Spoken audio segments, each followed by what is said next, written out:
Hi all, welcome back. ഇന്നത്തെ recipe ബ്രേക്ക്ഫാസ്റ്റിന് വളരെ പെട്ടെന്ന് തയ്യാറാക്കി എടുക്കാൻ പറ്റിയ ഒരു ഐറ്റമാണ്. അതിനുവേണ്ടി ആദ്യം തന്നെ ഒരു കപ്പ് പച്ചരി കുതിർത്ത് വെച്ചതാണ്. 2-3 മണിക്കൂർ മുന്നേ കുതിർത്ത് കഴുകി വൃത്തിയാക്കി വെച്ചതാണ്. അതിലേക്ക് 1/4 കപ്പ് ചോറ് ചേർത്ത് കൊടുത്തിട്ടുണ്ട്. ഇനി 1/2 ടീസ്പൂൺ പെരിഞ്ജീരകം, ഒരു ചെറിയ പീസ് ഉള്ളി കൂടി ചേർത്ത് കൊടുത്തിട്ടുണ്ട്. ഇനി ഇതിലേക്ക് അരയാൻ പാകത്തിന് വെള്ളവും ഉപ്പും ചേർത്ത് കൊടുക്കാം. ഈ ഒരു ടൈം 1/4 കപ്പ് തേങ്ങ കൂടി വേണമെന്നുണ്ടെങ്കിൽ അതും കൂടി ചേർത്ത് കൊടുക്കാം. ഞാൻ അരച്ചതിന് ശേഷമാണ് തേങ്ങ ചേർത്ത് കൊടുത്തത്.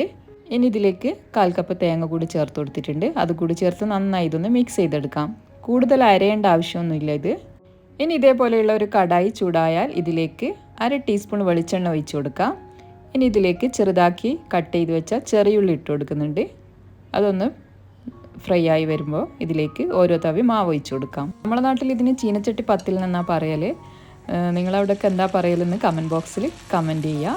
പിന്നെ അതുപോലെ കടായി അപ്പം എന്ന് പറയും. കണ്ണൂർ ഭാഗത്തൊക്കെ കടായി അപ്പം എന്നാണ് പറയാറ്. ഇനി ഇത് അടച്ച് വെച്ച് വേവിച്ചെടുക്കാം. ഇനി ഇതൊന്ന് തിരിച്ചിട്ട് കൊടുക്കാം. ഇതിൻ്റെ സൈഡ് ഭാഗമൊക്കെ നന്നായി മൊരിഞ്ഞിട്ടാണ് ഉണ്ടാവുക. ഇനി തിരിച്ചു മറിച്ചൊക്കെ ഇട്ട് വേവിച്ചെടുക്കാം. ഇതിപ്പോൾ ഇവിടെ റെഡി ആയിട്ടുണ്ട്. അടുത്തതും ഇതേപോലെ തന്നെ ചുട്ടെടുക്കാം. ഇത് നോൺ സ്റ്റിക്ക് പാത്രത്തിൽ ഉണ്ടാക്കിയെടുക്കാം. അടുത്തതും ഇതേപോലെ തന്നെ ചുട്ടെടുക്കാം. ഇതുപോലെ ഓരോ തവി മാവ് ഒഴിച്ച് അടച്ച് വെച്ച് വേവിച്ചെടുക്കാം. ഇനി ഇതൊന്ന് തിരിച്ചിട്ട് കൊടുക്കാം. കൂടുതൽ പേർക്കും അറിയുന്ന റെസിപ്പി തന്നെ ആവും ഇത്. ഞാൻ ജസ്റ്റ് ഇത് ഉണ്ടാക്കുമ്പോൾ വീഡിയോ എടുത്തതന്നേ ഉള്ളൂ. അറിയാത്തവർക്ക് എന്തായാലും ഉണ്ടാക്കി നോക്കാം. അപ്പോൾ ഞാനിവിടെ അല്ലാതെ ചുട്ടെടുത്തിട്ടുണ്ട്. ഇത് ചൂടോടുകൂടി കഴിക്കാനാണ് കൂടുതൽ ടേസ്റ്റ്. ഇതിൻ്റെ കൂടെ ഞാൻ ഉണ്ടാക്കിയത് മീൻ വരട്ടിയതാണ്, മീൻ മുളകിട്ടത്.